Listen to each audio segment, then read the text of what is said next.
ওয়ালাইকুম আসসালাম। আমি আসছিলাম যে উপরে শান্তারা থাকে না, ওদের কাছে। ওরা তো কেউ নাই, দেখলাম দরজা বন্ধ। আমি ফোনেও পাইতেছি না, মানে এক গ্লাস পানি হবে? হ্যাঁ হ্যাঁ, আপনি দাঁড়ান, আমি নিয়ে আসি। ধন্যবাদ। ফোনে তো পাচ্ছি না, ওনাদের ফোন বন্ধ। আমার কালকে সকালে ডাক্তার দেখানো তো, মানে ঢাকার কাউকে চিনি না, তাই আসছিলাম। আচ্ছা ম্যাম, আমি কি মানে আসলে আপনি শান্তা ভাবির আত্মীয়, আপনাকে অবশ্যই বসতে বলতাম, কিন্তু আমরা একটু বেরোচ্ছি, মানে এখনই বাইরে যাব। আপনি একটু অপেক্ষা করুন না বাইরে, আমার মনে হয় চলে আসবে, এক্ষুনি চলে আসবে। আপনি এখানে একটু অপেক্ষা করুন। না না, কোনো সমস্যা নেই, আপনি আসুন, ভিতরে আসুন। না না, আপনি তো কিছুই খাননি, যাও না। আপনার কালকে ডাক্তার সকালে কয়টায়? জি 8টার সময়, সকাল 8টায়। তারপর তো আপনি ডাক্তার দেখানো শেষে দেশে চলে যাবেন। হ্যাঁ, খাবার বেশ ভালো হয়েছে। বুয়াই রান্না করে, আমরা তো অফিসে থাকি, যা ছিল গরম করে দিলাম। আপনাকে বেশ কিছু ওষুধ আমি লিখে দিয়েছি, নিয়মিত খাবেন। ব্লাড প্রেশার কিন্তু আপনার খুব হাই, কটা দিন ফুল বেড রেস্ট, বাড়ির বাইরে একদম যাওয়া চলবে না। আর এই টেস্টগুলো করিয়ে নেবেন, দুটো রিপোর্ট আগামীকালকে পেয়ে যাবেন, আর একটা 3 দিন পরে পাবেন। রিক্সা ফিক্সাকে কিছু পাবেন না, বুঝছেন? বাইকে দিয়ে আসি না, কি করলে তুলে নিয়ে যাবো?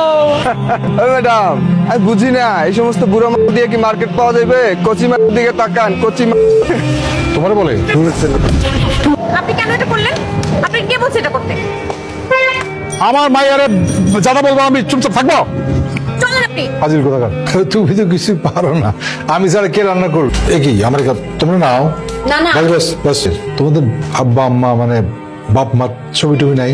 বাবা মা সেপারেটেড, দেশের বাইরে থাকে। আর আমার তো বাবাকে মনেই নেই। আমি যখন খুব ছোট, আমার বোধ হওয়ার আগেই বাবা মা দুজনকেই হারিয়েছি।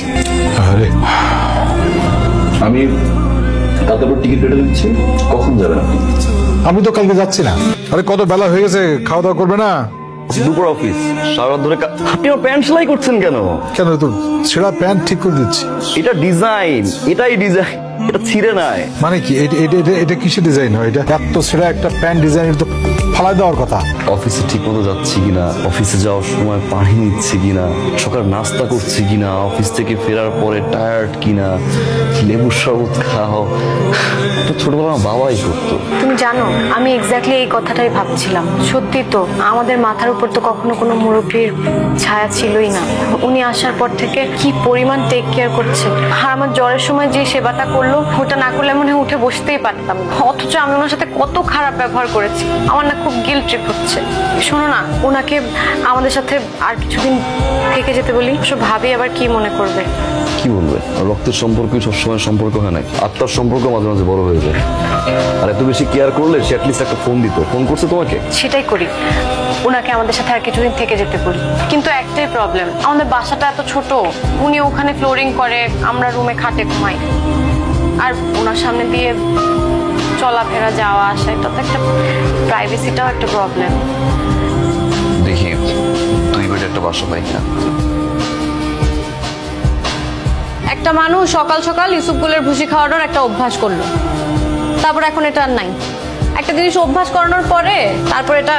শোনো, আজকে কিন্তু ইউসুফগুলের ভুসি নাই। চাচা, এখন থেকে আর আপনাকে ওয়াশরুম পরিষ্কার করতে হবে না, আমাদেরটা আমরাই।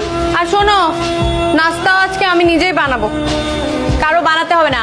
ওয়াশরুমে তো নেই। চাচা, চাচা তো নাই। নাই মানে? দেখো না, বাথরুমে দেখো। বাথরুমেও তো নাই, গেট খোলা।